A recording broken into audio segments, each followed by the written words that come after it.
از 16 تا 20 август дар шаҳри қазони Федератсияи Россия чемпионати кушоди Аврупо оид ба муҳорибаҳои омехта баргузор гардид. Мунтахаби кишвар дар ҳайати 12 нафар бори аввал дар ин мусобиқа ширкат варзида ба гирифтани 6 ҷоизаи ифтихорӣ шарафёб гашт. маълумоти бештар дар сужаи навбатӣ. بعد از اشتراک در چمپیونات کشوری اروپا اوید به مهربان‌های آمیخته غیر کسبی منتخب تاجیکستان به وطن برگشت. رزمگران تاجیک را نمایندگان فدراسیای صنعت مهربان‌های آمیخته غیر کسبی جمهوری تاجیکستان، مربیان و ورزشگران و پدر و مادران در صحن کاخ نوروز با گل و گلدسته‌ها و صدای سرنای و کرنه استقبال گرفتند. والدین از دستاورد فرزندان خود اظهار خوشنودی می‌نمایند. باری اول بود که فدراسیای غیرکسبی ترجمه بچه‌ها رو با چمپیونات کشوری اروپا برد.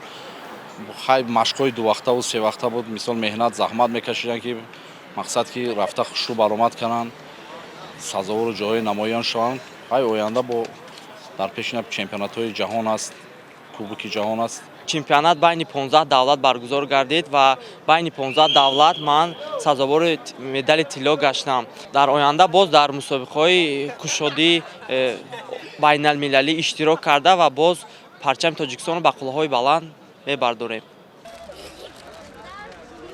باید گفت که فدراسیای صنعت مهربان‌های آمیخته غیر کسبی جمهوری تاجیکستان باری اول 12 ورزشگر تاجیک را با چمپیونات کشوری اروپا سفربر نمود.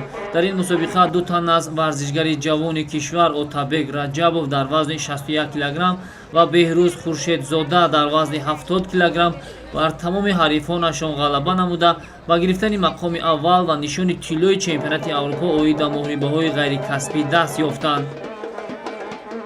طولی قریب یک ماه ورزشگران تیم دسته منتخب اوید به صنعت مهربان‌های آمیخته غیر کسبی در شهر التای فدراسیای روسیه مشق‌های دسته‌جمعی برگزار نمودند و پس از اون به شهر قزوین جمهوری تاتارستان اومده در چمپیونات کشوری اروپا شرکت ورزیدند.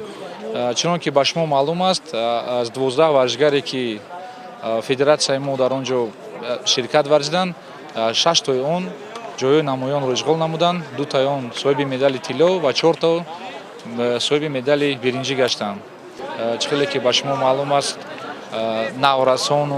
نورسان و کودکان هم در جمهوری بلغارستان شرکت ورزیدند. برای ما این یکی از نتیجه های بلندترین در سال 2021 بخشیده به 30 سالگی استقلالیت دولتی جمهوری تاجیکستان یک تحفه بهترین شد.